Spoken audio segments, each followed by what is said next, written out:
आजादी के बाद देश का प्रधानमंत्री तय करना था। तय कौन करना था? तो उस वक्त के जितने प्रांत थे इसके कांग्रेस के अध्यक्ष होने, उनके एक एक वोट से तय होना था। अब 28 वोट श्री सरदार पटेल को मिले और 2 वोट जवाहरलाल नेहरू जी को मिले। और साहब प्रधानमंत्री जवाहरलाल जी बने। मान्यवर दूसरे प्रकार की वोट चोरी और नैतिक तरीके से चुनाव जीता, ऐसी वोट चोरी भी भूतकाल में एक बार हुई थी। श्रीमती इंदिरा गांधी रायबरेली से चुनी गई। इलाहाबाद हाईकोर्ट में श्री राजनारायण पहुंचे कि चुनाव नियमों के अनुसार नहीं हुआ।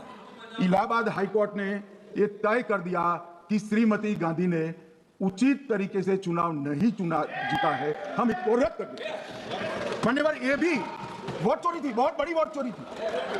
और उसके बाद में क्या हुआ? उसके बाद में वो वोट चोरी को ढकने के लिए संसद में कानून लाया कि प्रधानमंत्री के खिलाफ कोई केस ही नहीं हो सकता।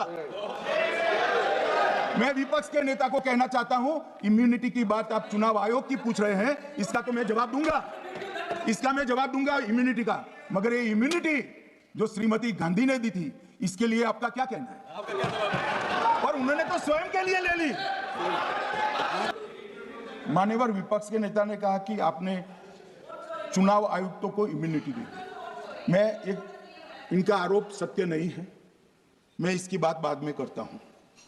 परंतु हमने तो चलो मानो चुनाव आयुक्त को इम्यूनिटी दी, श्रीमती गांधी ने तो अपने आप को इम्यूनिटी दी थी।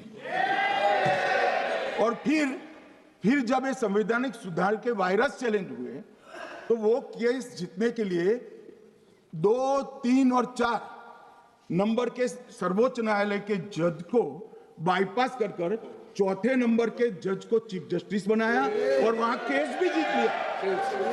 और मान्यवर ये तो इतिहास है, कौन झुठला सकता है?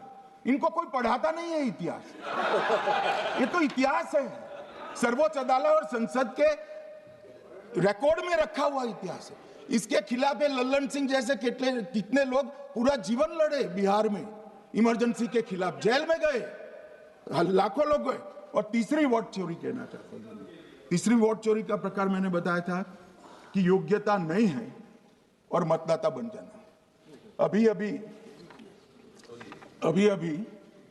एक वाद पहुंचा है, वाद मतलब डिस्प्यूट पहुंचा है दिल्ली की सिविल अदालत में। उसमें डिस्प्यूट ये है कि सोनिया गांधी जी इस देश की नागरिक बनने से पहले मतदाता बने।